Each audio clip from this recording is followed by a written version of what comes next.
വല്യമ്മ, ഒരു ചോദ്യം ചോദിക്കട്ടെ ഞാന്.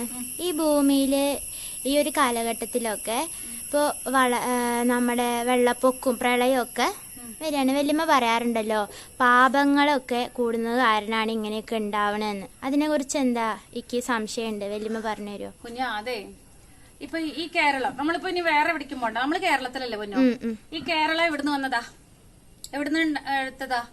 കടലിൽ നിന്ന് വന്നതല്ലേ? ആരാ കടലിൽ നിന്ന് കൊടുത്തത്? പരശുരാമൻ. അറിയോ ഉണ്ണിക്കത്? കഥ കേട്ടുണ്ട്. കേരളം പരശുരാമൻ പരശു സമുദ്രത്തിന് ലകൊക്കെ എറിഞ്ഞപ്പോ ആ ഒരു പരശു എവിടെയാണോ ചെന്നെത്തിയത് അവിടെ വരയ്ക്കും കടല് പോയതല്ലേ ബാക്കിലേക്ക്.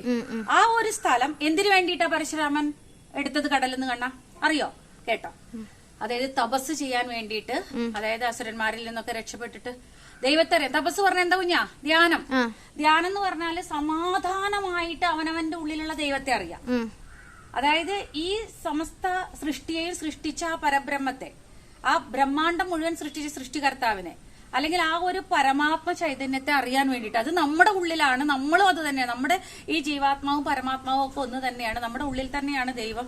ആ അറിവാകുന്ന ഈശ്വരനെ അറിയാൻ വേണ്ടിയിട്ടും ആ അറിവ് കൊണ്ട് ഈ ഭൂമിയിൽ സത്കർമ്മങ്ങൾ, അതായത് പാപരഹിതമായിട്ടുള്ള, പാപം ഇല്ലാത്ത, അതായത് ഒരു ജീവിയെയും ഹിംസിക്കാതെ, ഒരു രക്തച്ചൊരിച്ചിലും ഇല്ലാതെ, ഒരാളെയും പറ്റിക്കാതെ, ഒരാളെയും വേദനിക്കാതെ, ഒരാളെയും വഞ്ചിക്കാതെ, സത്കർമ്മങ്ങൾ മാത്രം ചെയ്ത് ജീവിക്കുവാൻ വേണ്ടിയിട്ട് ജ്ഞാനം സമ്പാദിക്കാൻ ധ്യാനത്തിലൂടെ, ശൂന്യത്തിലൂടെ, തപസ്സിലൂടെയാണ് ജ്ഞാനം. ഈ ശൂന്യത്തിൽ നിന്ന് ജ്ഞാനം അറിയാം, സമസ്ത ജ്ഞാനം, ആത്മജ്ഞാനം. അതറിഞ്ഞവർക്ക് മാത്രമാണ് ഈ ഭൂമിയിൽ വിശ്വകല്യാണത്തിന് അനുകൂലമായിട്ട് സത്യത്തിലും ധർമ്മത്തിലും അഹിംസയിലും ജീവിക്കാൻ പറ്റൂ. അങ്ങനെ ജീവിക്കാൻ വേണ്ടിയിട്ട് താപസന്മാര്, മുനിമാര്, അതെ മഹർഷിമാര് തപസ് ചെയ്യാൻ വേണ്ടിയിട്ടാണ് ഇത് ചോദിച്ചത്. അപ്പോഴാണ് കടലിൽ നിന്ന് ഈ ഭൂമിയെ കരഭാഗത്തെ കൊടുത്തത്. അതും പരശുരാമൻ എന്തിനാ കൊടുത്തെന്നറിയോ? പരശുരാമൻ തന്റെ പിതാവിനെ കൊന്നെന്നും പറഞ്ഞിട്ട് ആ ഒരു വേദന, അതായത് ക്ഷത്രിയന്മാരെയൊക്കെ കൊന്നൊടുക്കിയിട്ട് ക്ഷത്രിയന്മാരുടെ രക്തം കൊണ്ട് വലിയ കൊളണ്ടാക്കി. പിന്നെയാണ് മനസ്സിലായത്, ഞാൻ ഏറ്റവും വലിയൊരു മഹാപാതകമാണ് ചെയ്തത്. അതിൽ നിന്ന് ആ പാപ പരിഹാരത്തിന്, മൂപ്പര് ചെയ്ത പാപത്തിൽ നിന്നും ആ പ്രായച്ചിത്തമായിട്ടാണ്, അതായത് മൂപ്പര് പാപം ചെയ്തു, ഒരുപാട് ക്ഷത്രിയന്മാരെ കൊന്നൊടുക്കിയില്ലേ, അതിന്റെ പാപപ്രായച്ചിത്തമായിട്ട് സത്കർമ്മങ്ങൾ ചെയ്യാനുണ്ടേ. ആ സത്കർമ്മങ്ങൾ എന്തിനാണ്? ഈ ഒരു കേരളം, അതായത് ഈ കടലിൽ നിന്നും ആ കരഭാഗം കൊടുത്തപ്പോ അതില് അവനവന്റെ ഉള്ളിലുള്ള ദൈവത്തെ അറിയട്ടെ, തപസ് ചെയ്യാനായിട്ടാ കൊടുത്തത്. അതുകൊണ്ടാണ് ദൈവത്തിന്റെ സ്വന്തം നാടായിട്ട് കേരളം അറിയപ്പെടുന്നത്. മനസ്സിലായോ? അതായത് ദൈവം സ്വയം, നമ്മൾ തന്നെയാണ് ദൈവം എന്ന് അറിയാൻ വേണ്ടിയിട്ട്. ആത്മാവാണ് പരബ്രഹ്മം, അഹം ബ്രഹ്മാസ്മി, മമാത്മാ സർവഭൂതാത്മ, സർവ്വത്തിലും ഉള്ളത് അതേ ദൈവമാണ്. എന്റെ ഉള്ളിലുള്ളത് അതേ ബ്രഹ്മപദാർത്ഥം, ഈ ബ്രഹ്മാണ്ടം മുഴുവൻ നിറഞ്ഞു നിൽക്കുന്ന അതേ ബ്രഹ്മപദാർത്ഥം, സകല സർവ്വഭൂതങ്ങളിലുള്ളത്, സർവ്വചരാചരങ്ങളിലുള്ളത് അതെന്ന് അറിയാൻ വേണ്ടിയിട്ട്.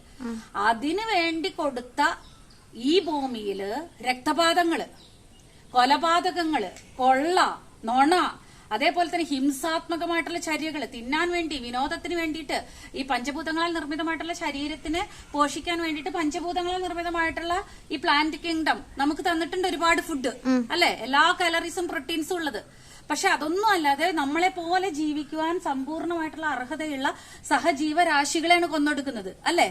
ഒരു കൊമ്പ് മുറിച്ചു കഴിഞ്ഞാല് അത് വീണ്ടും അമച്ചു വരുമോ ഇല്ലയോ? വരും. അപ്പൊ അതേപോലെ തന്നെ ബേബി, നമ്മള് ഈ നഖം മുറിക്കുമ്പോ നഖം വരില്ലേ? നഖം മുറിക്കുമ്പോ ചോര വരില്ലേ? പക്ഷെ നഖം വളരും. മുടി മുറിക്കുമ്പോ ചോര വരില്ലേ? പെയിൻ ഉണ്ടാവില്ല, വരും. അതേപോലെയാണ് ഈ പ്ലാന്റ് കിങ്ഡം ആയിട്ടുള്ള കമ്മിറ്റ്മെന്റ്, മാനവരാശിയുടെ അഭിവൃദ്ധിക്ക്, ഈ വിശ്വത്തിലുള്ള സകല ജീവരാശികളെയും കാത്തുരക്ഷിക്കാനാണ് മനുഷ്യൻ ഈ ഭൂമിയിൽ കരുണയോടുകൂടി ജീവിക്കേണ്ടത്. അപ്പോ അങ്ങനെ ആ മനുഷ്യൻ എന്നുള്ളത് ഈ ഒരു ക്രൂരമായിട്ടുള്ള വാസനാദോഷങ്ങളിൽ നിന്നും തന്നെ താൻ അറിഞ്ഞ് അന്തരംഗം ശുദ്ധീകരിച്ച് സത്കർമ്മങ്ങൾ ചെയ്ത് സദ്ഭാവനയോടുകൂടി സത്യം പറഞ്ഞുകൊണ്ട് ധർമ്മത്തെ ആചരിച്ചുകൊണ്ട് അഹിംസ ആഭരണമാക്കിക്കൊണ്ട് നീ ജീവിക്കണം എന്ന് പറഞ്ഞിട്ട് അതിനു വേണ്ടി കൊടുത്ത ഭൂമിയെ അതില് കൊള്ളയും കോലയും, മറ്റുള്ളവരെ പറ്റിക്കലും, അവരുടെ പണം പറ്റിക്കലും, തട്ടിപ്പറിക്കലും, കൊന്നു കൊല വിളിക്കലും, അധികാരത്തിന് വേണ്ടിയിട്ട് എല്ലാ ജനങ്ങളെയും വഞ്ചിക്കലും, പിന്നെ സർവ്വഭൂതങ്ങളെയും ഹിംസിക്കലും, പഞ്ചഭൂതങ്ങളെ, അതായത് മലയും കുന്നും ഒക്കെ എന്താ പറയാ ചെത്തി നശിപ്പിച്ചോ നമ്മള്. നദികളൊക്കെ കലുഷിതാക്കിയോ? എല്ലാ നദികളും ഈ ഒരു മാലിന്യം കൊണ്ടിട്ടും പ്ലാസ്റ്റിക് ഇട്ടിട്ടും ഒക്കെ നശിപ്പിച്ചല്ലോ. അപ്പൊ അതുകൊണ്ട് തന്നെ ഈ മനുഷ്യൻ ക്രൂരനായി അത്യാർത്ഥിക്ക് വേണ്ടി, അത്യാഗ്രഹങ്ങൾക്ക് വേണ്ടി, സ്വാർത്ഥ താല്പര്യങ്ങൾക്ക് വേണ്ടി, അസംതൃപ്തിയോടുകൂടി മനസ്സുകൊണ്ട് ജീവിക്കുന്ന ഈ ക്രൂരനായ മനുഷ്യനാൽ ഈ ഭൂമി വളരെയധികം വേദനിപ്പിക്കപ്പെട്ടുകൊണ്ടിരിക്കുക. ഈ പ്രകൃതിയും പ്രകൃതിയിലെ സർവ്വ മൂകജീവികളും ജീവരാശികളും കുഞ്ഞുകുട്ടികളും വയസ്സായവരും ഒക്കെ പണം പണം ഞാൻ എന്റെ എനിക്ക് എന്നുള്ള ആ പരിമിതമായിട്ടുള്ള സ്വാർത്ഥ ബുദ്ധി കൊണ്ട് മനുഷ്യനാൽ ഈ ഭൂമി വളരെയധികം വേദനാജനകമായിട്ടുള്ള കാര്യങ്ങളാല് ആ ചെയ്തികളാല് ഈ പഞ്ചഭൂതങ്ങളും നശിച്ചുപോയി. ഈ ഭൂമാതാവിനെയും പ്രകൃതിയൊക്കെ ചൂഷണം ചെയ്തുകൊണ്ടിരിക്കുമ്പോ വെള്ളത്തിൽ നിന്ന് വന്നാലേ നമുക്ക് ഈ കര. അപ്പൊ എന്ത് ചെയ്യും? മെല്ലെ മെല്ലെ മെല്ലെ കടല് കര എടുത്തു തുടങ്ങി. പണ്ട് 100 വർഷങ്ങൾക്ക് മുമ്പ് എപ്പോഴെങ്കിലും ഒരു 100-90 വർഷങ്ങൾക്ക് ഒരു തവണ പ്രളയം ഉണ്ടായിരുന്നുള്ളൂ അല്ലേ? ഇപ്പൊ ഒരു മഴ പെയ്ത പ്രളയമാണോ അല്ലേ ബേബി? ഒരു മഴ പെയ്ത എവിടെയും പ്രളയ, എവിടെയും മണ്ണിടിഞ്ഞു, എവിടെയും നാശനഷ്ടങ്ങൾ, എവിടെയും മനുഷ്യന്മാരെ ഗ്രാമങ്ങളോട് കൂടിയിട്ട് കൊണ്ടുപോവാ അല്ലെ? എന്തുകൊണ്ടാ? മനുഷ്യനാണ് ഈ ഭൂമിയുടെ ശത്രു. ഈ ഭൂമിയെ കാത്തു രക്ഷിക്കാൻ വേണ്ടി മനുഷ്യ നിന്റെ അന്തരംഗം ശുദ്ധീകരിച്ച് നീ ഈ ഭൂമിയിൽ ദൈവമായി ജീവിക്ക്. അതായത് ദൈവങ്ങളായിട്ട് ജീവിക്കരുത്. ദൈവങ്ങളുടെ സ്വന്തം നാടാവാൻ വേണ്ടിയിട്ടാണ് കടലിൽ നിന്നും ഈ ഒരു ഭാഗത്തെ നിനക്ക് തന്നിട്ടുള്ളത്. അതും എന്റെ പാപപ്രായച്ചിത്തമായിട്ട്, പാപങ്ങളുടെ പ്രായച്ചിത്തമായിട്ട് ചെയ്യുമ്പോൾ നിന്റെ പാപങ്ങളെ ഇല്ലാതാക്കാൻ വേണ്ടിയിട്ട്. സർവ്വ പാപങ്ങളും ഒരിക്കലും ഒരു പാപങ്ങളും ഒരു വ്യക്തിയും ചെയ്യാതെ സത്കർമ്മങ്ങളോട് കൂടി ജീവിക്കുവാനായിട്ട്, പാപരഹിതമായിട്ട് ജീവിക്കാൻ വേണ്ടി തന്ന ഭൂമിയില് പാപക്കറകള് നമ്മൾ ചെയ്ത് എന്നും ഈ മൂകജീവികളുടെ ആർത്തനാദങ്ങള് അല്ലെ? ഒരു ദിവസം കൊല്ലപ്പെടുന്ന മൂകജീവികൾ ചില്ലറയാണോ? അവർക്കൊന്നും സംസാരിക്കാനുള്ള കഴിവില്ലാത്തതുകൊണ്ടല്ലേ ഉണ്ണിയെ അവരാ മൂകമായിട്ടുള്ള അവരുടെ രോധന, അവരുടെ പ്രാണരക്ഷാർത്ഥം അവർ കാട്ടിക്കൂട്ടുന്നത്. ഓരോ മൃഗങ്ങളെയും അടിച്ചു കൊല്ലുകയാണ് ചെയ്യുന്നത്. രക്തപാതങ്ങളാണ് ഓരോ ദിവസവും ഈ മനുഷ്യന്റെ തീറ്റയ്ക്ക് വേണ്ടിയിട്ട് ചെയ്തു കൂട്ടുന്നത്. അങ്ങനെ ഹിംസ മനുഷ്യനെ കൊല്ലുന്നു, മനുഷ്യൻ മൃഗങ്ങളെ കൊല്ലുന്നു.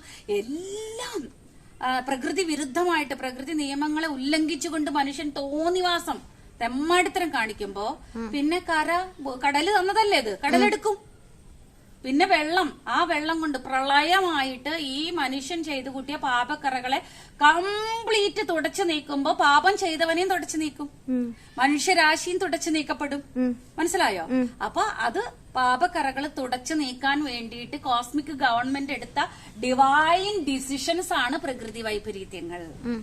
അപ്പൊ മനുഷ്യന്മാര് ചെയ്ത പാപക്കറയെ തുടച്ചു നീക്കാൻ വേണ്ടിയിട്ടാണ് പ്രകൃതി ഇമാതിരി പ്രളയങ്ങൾ ഉണ്ടാക്കിയിട്ട് വെള്ളം കൊണ്ട് നമ്മൾ അടിച്ചു കഴുകില്ലേ മലിനമായിട്ടുള്ള സ്ഥലങ്ങളും വൃത്തികേടുകളൊക്കെ, അതേപോലെ ഭൂമിയെ അടിച്ചു കഴുകിക്കൊണ്ടിരിക്കുകയാണ്. അപ്പൊ അതിന് കാരണമായ മനുഷ്യനെയും തുടച്ചു നീക്കപ്പെടും, മനുഷ്യനും വേദനിക്കേണ്ടി വരും. അപ്പൊ അതുകൊണ്ട് തന്നെ പ്രളയം എന്നുള്ളത് പാപക്കര കഴുകി കളയാൻ വേണ്ടിയിട്ട് ഭൂമാതാവ് സൃഷ്ടിച്ച പല കാര്യങ്ങളിൽ ഒന്നാണ്. ഒരുപാട് കർമ്മപ്രശാലനങ്ങൾ, അതായത് ഈ ഭൂമിയെ കാത്തുരക്ഷിക്കാൻ വേണ്ടി ഭൂമിയുടെ ക്ലെൻസിങ് പ്രോസസ്സിന് വേണ്ടിയിട്ട് മാരകമായിട്ടുള്ള രോഗങ്ങള് അല്ലെ, ഒരുപാട് അതായത് ഫൈനാൻഷ്യൽ ക്രൈസിസ്, അതേപോലെ ഈ പ്രളയം മാത്രമല്ല സുനാമികളായിട്ടും അതേപോലെ തന്നെ കൊടുങ്കാറ്റുകളായിട്ടും മലയിടിച്ചിലുകളായിട്ടും രോഗങ്ങളായിട്ടും അല്ലെങ്കിൽ തീപിടുത്തങ്ങളായിട്ടും ഭൂകമ്പങ്ങളായിട്ടും ഒക്കെ ഒരുപാട് കാറ്റഗറീസ് ഉണ്ട്. എല്ലാം പ്രകൃതിയുടെ ക്ലൻസിങ് ആണ്. പക്ഷെ ഈ കേരളം എന്നൊക്കെ പറയണത് കടലിൽ നിന്ന് തന്നതുകൊണ്ട് കടല് തന്നെ അത് എടുക്കും, വെള്ളം തന്നെ അത് മൂടും, വെള്ളം തന്നെ നിറഞ്ഞിട്ട് ഒരു മഴയ്ക്കൊക്കെ പ്രളയം വന്നിട്ട് അതിന്റെ സർവ്വനാശനങ്ങൾ ഈ മനുഷ്യൻ ചെയ്തത് അതിന്റെ അനന്തരഫലങ്ങൾ, അവനവൻ ചെയ്ത കർമ്മങ്ങൾ അവനവൻ തന്നെ അനുഭവിക്കണം. പ്രകൃതിയോട് കളിച്ചാല് മനുഷ്യന്മാരോട് കളിക്കുന്ന പോലെയല്ല, മൂകജീവികളോട് കളിക്കുന്നത് പോലെയല്ല, മൂകജീവികളെ ദ്രോഹിക്കുന്ന പോലെയല്ല. പ്രകൃതിയോട് കളിച്ചു കഴിഞ്ഞാല് പലിശ സഹിതം അത് തിരിച്ചു പിടിക്കും. അപ്പൊ മനുഷ്യൻ തുടച്ചു നീക്കപ്പെടും. മനസ്സിലായോ ഉണ്ണേ? മനുഷ്യൻ ചെയ്ത പാപക്കര കഴുകി കളയാൻ വേണ്ടി തന്നെയാണ് പ്രളയങ്ങൾ കേട്ടോ. Thank you.